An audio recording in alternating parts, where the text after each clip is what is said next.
여러분, 역사상 가장 빠르게 퍼진 사상이 무엇인지 아십니까? 군대도 없었습니다. 돈도 없었습니다. 권력도 없었습니다. 그저 12명 남짓한 갈릴리 출신 평범한 사람들이 있었을 뿐입니다. 그들 중에는 어부도 있었고, 세리도 있었고, 이름조차 제대로 알려지지 않은 사람들도 있었습니다. 그런데 그 작은 무리에서 시작된 이야기가 300년 만에 로마 제국 전체를 바꾸었습니다. 그리고 2000년이 지난 지금 전 세계 약 24억 명이 그 이야기를 자신의 이야기로 받아들이고 있습니다. 오늘은 그 모든 것이 시작된 첫 번째 날 이야기를 해드리겠습니다. 기원 후 30년경 봄이었습니다. 예루살렘에는 6월절을 맞아 순례자들이 몰려와 있었습니다. 도시가 북적거리는 가운데 성벽 밖골고다 언덕에서 한 사람이 십자가에 달려 처형되었습니다. 로마 총독 본디오 빌라도가 내린 사형 판결이었습니다. 죄목은 유대인의 왕이라 자칭했다는 것이었습니다. 그 사람의 이름은 예수, 나사렛 출신이었습니다. 십자가 처형은 로마 제국이 가장 극단적인 범죄자에게 내리는 형벌이었습니다.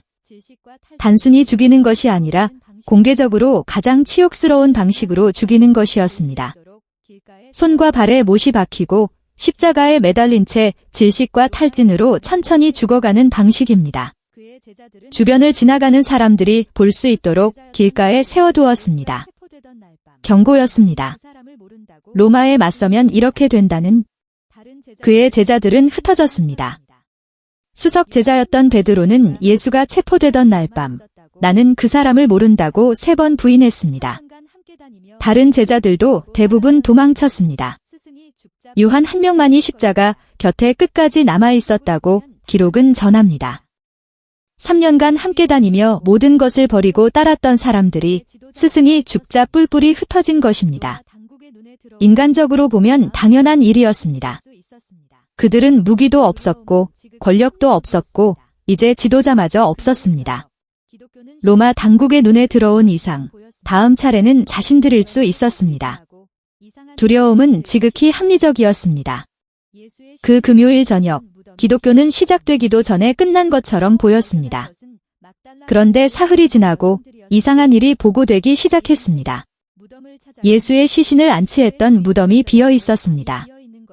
처음 발견한 것은 막달라 마리아를 포함한 여성들이었습니다. 이른 새벽, 무덤을 찾아간 그들이 입구에 돌이 굴려져 있고 안이 비어 있는 것을 보았습니다. 그들은 달려가 제자들에게 알렸습니다. 이후 여러 사람들이 예수를 다시 보았다고 말하기 시작했습니다. 사도 바울이 기원 후 50년대에 쓴 고린도전서에는 부활한 예수를 목격한 사람들의 목록이 기록되어 있습니다. 베드로, 12제자, 500명이 넘는 사람들, 그리고 마지막으로 자신도 보았다고 바울은 적었습니다.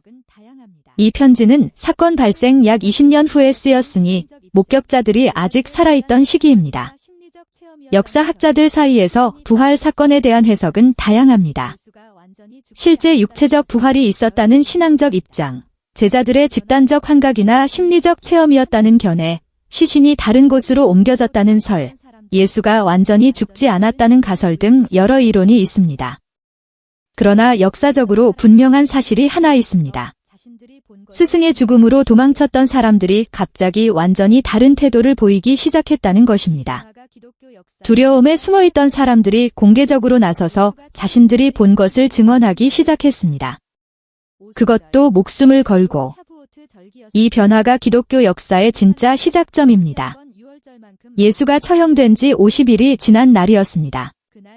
오순절, 유대력으로 샤부오트 절기였습니다. 예루살렘에는 다시 한번 6월절만큼 많은 순례자들이 모여 있었습니다. 그날 제자들이 숨어있던 공간에서 나와 공개적으로 군중 앞에 섰습니다. 베드로가 앞으로 나섰습니다. 불과 50일 전 나는 그 사람을 모른다고 부인했던 그 베드로였습니다. 그가 수천 명의 군중 앞에서 연설을 시작했습니다. 이스라엘 사람들이여, 들으십시오. 나사렛 예수는 하나님이 기사와 표적으로 여러분 가운데서 증언하신 분입니다.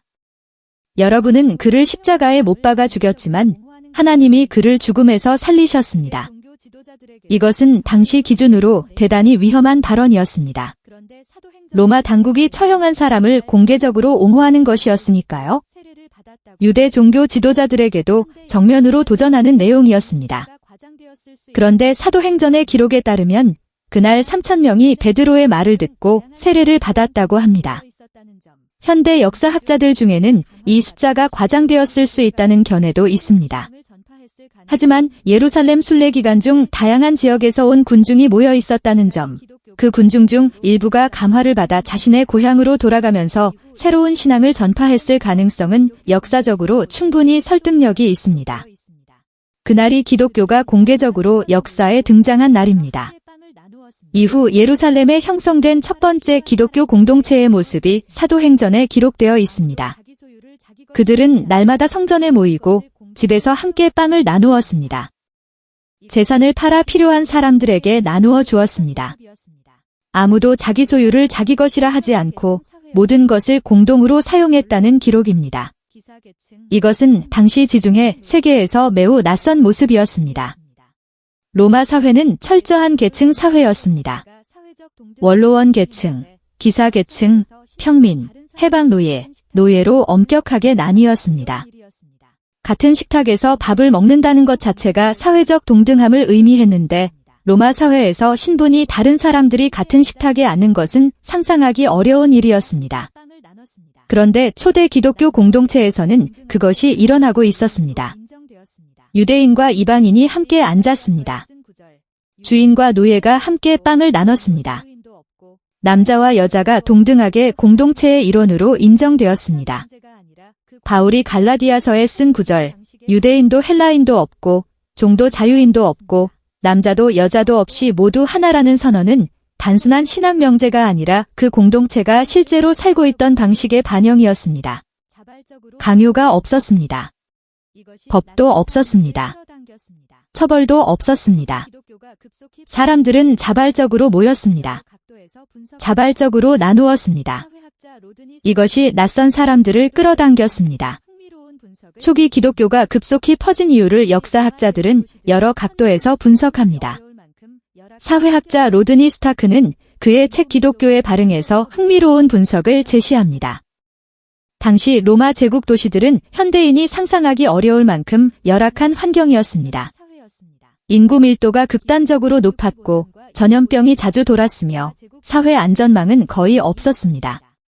병들면 혼자 죽어가는 것이 당연한 사회였습니다.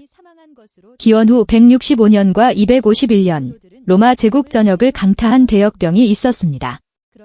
165년의 안토니누스 역병은 1,000만 명 이상이 사망한 것으로 추정됩니다. 이 시기 이교도들은 감염을 피해 도시를 떠났습니다. 그런데 기독교인들은 남아서 환자들을 돌보았습니다. 이교도 환자들까지 포함해서. 그 결과 기독교인들의 생존율이 상대적으로 높았고 살아남은 이교도들 중 많은 수가 기독교에 귀의했습니다. 돌봄 공동체로서의 기독교. 이것이 로마 제국 내에서 기독교가 성장한 중요한 이유 중 하나였습니다. 또 하나는 여성의 역할이었습니다. 당시 로마 사회에서 여성은 극히 제한적인 사회적 지위를 가졌습니다. 그러나 기독교 공동체에서는 여성 지도자들이 실제로 활동했습니다. 베베는 집사로 불렸고 브리스길라는 남편과 함께 교회를 이끌었으며 막달라 마리아는 부활의 첫 번째 증인으로 기록되었습니다. 사회에서 목소리가 없었던 사람들이 목소리를 가질 수 있는 공간.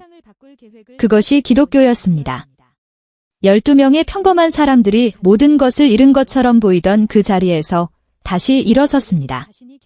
그들이 세상을 바꿀 계획을 세웠기 때문이 아니었습니다. 그들이 강력한 군대를 가지고 있었기 때문도 아니었습니다. 단지 그들은 자신이 경험한 것을 말했고 그 이야기를 들은 사람들이 또 다른 사람들에게 전했습니다. 그리고 그 공동체 안에서 사람들은 당시 로마 세계 어디서도 경험하기 어려운 것을 발견했습니다. 자신이 환영받는 곳, 아플 때 돌봄을 받는 곳, 신분과 관계없이 같은 식탁에 앉을 수 있는 곳, 2000년이 지난 지금 우리는 그 시작을 돌아봅니다. 두려움 속에서도 다시 모인 사람들, 자신이 가진 것을 내어놓은 사람들, 아무도 강요하지 않았는데 자발적으로 모인 사람들. 어쩌면 그 원형 속에 지금 우리가 필요한 것이 여전히 담겨 있을지 모릅니다. 다음 화에서는 그 공동체가 예루살렘을 넘어 어떻게 세상으로 퍼져나갔는지 사도들의 전도와 확장 이야기를 전해드리겠습니다. 오늘 영상 여기까지입니다. 감사합니다.